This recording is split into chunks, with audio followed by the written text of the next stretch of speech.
Baakiyalakshmi serial next பிரேமோ இந்த மாதிரியான twist ஆக்க போகுதுன்னு பார்க்கலாம். ரொம்பவே ஃபீல் பண்ணிட்டு பாக்கியா உட்காந்துட்டு இருக்காங்க. தாத்தா பாக்கிய கிட்ட என்னை மன்னிச்சிடுமா, இப்படி ஒரு நம்பிக்கை துரோகம் உனக்கு நடக்குன்றது எனக்கு தெரியல, இப்போ வர வர ஏன்டா இப்படி எல்லாம் இருக்காளோன்றது எனக்கு ரொம்பவே கஷ்டமா இருக்குன்னு சொல்லிட்டு எல்லாம் பேசிக்கிட்டு இருக்காங்க. இதை கேட்டதுமே ரொம்பவே ஃபீல் ஆகுறாங்க. நம்ம பாக்கியா இல்ல மாமா, அத்தை என்னை பத்தி பேசுறாங்க, ஏன்னா அவங்களுக்கு உரிமை இருக்கு, அவங்க பேசுறது பண்றது எல்லாமே தப்புன்னு தெரிஞ்சாலும் அது எல்லாமே நானும் போனா போகணும்னு எவ்வளவோ விட்டு கொடுக்குறேன், ஆனா ரொம்பவே எனக்கு மனசுக்கு கஷ்டமா இருக்குப்பான்னு சொல்லிட்டு பயங்கரமா ஃபீல் பண்ணி பேசிட்டு இருக்காங்க.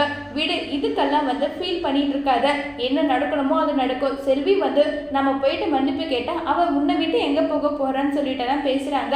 என்ன காயப்படுத்துறது இல்லாம என்ன சார்ந்தவங்களையும் எனக்கு நம்பிக்கை கொடுக்குறவங்களையும் காயப்படுத்துறாங்க. முதல்ல பழனிசாமி சார் இந்த வீட்டுக்கு வரக்கூடாது, அவர் கூட பேசக்கூடாதுன்னு சொன்னாங்க. இப்ப செல்வி, அப்ப நான் யாரு கூட தான் பேசுறது? எனக்கு நான் கஷ்டமா இருக்கும்போது, நான் சோர்ந்து போய் உட்காரும் போது எனக்கு எல்லாமே அவங்களாதான் இருந்தாங்க.